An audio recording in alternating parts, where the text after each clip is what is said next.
Mu mibereho ya muntu gusomana ni igikorwa cyiza kandi cyongera kikanazamura urukundo hagati y'abantu babiri bakundana cyangwa se hagati y'abantu babiri bafitanye isano ry'urukundo.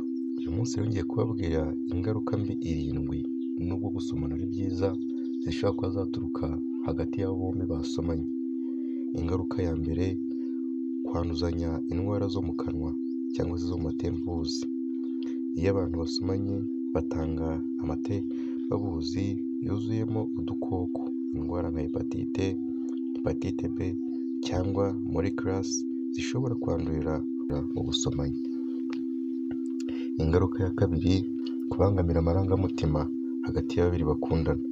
Hari abashobora gusomana batabiteguye neza bigatera kwicuza ipfunwe cyangwa kubabara mu mitima kuko baba babikoze batabiteguye.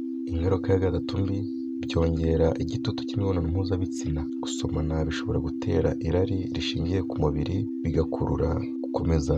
Gusomana bishobora gutera irari rishingiye ku mubiri kurura ndetse bigakomeza bikagukurura.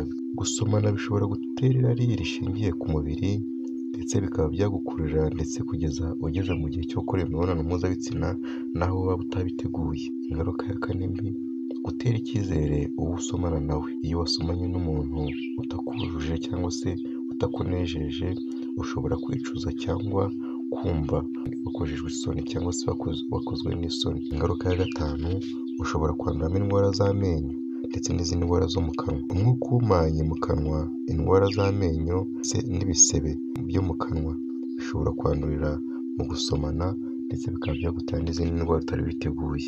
Ingaruka ya gatandatu, gutwarwa n'irari ridasobanutse. Gusomana kandi kenshi gashingiye ku gishimisha umubiri, si ku rukundo. Gusomana kenshi bishingiye ku marangamutima y'umubiri ntabwo ari urukundo. Bishobora kuba byatuma utateguwe nko mu gihe usomanye n'umuntu utari wabipanze bikarangira muri yamaye. Ibindi bibi bya 7 byo gusomana ni uko bitera ingaruka ku buzima bwo mu mutwe. Iyo wahatirijwe gusomana cyangwa ingaruka zo kwiheba no kwigunga.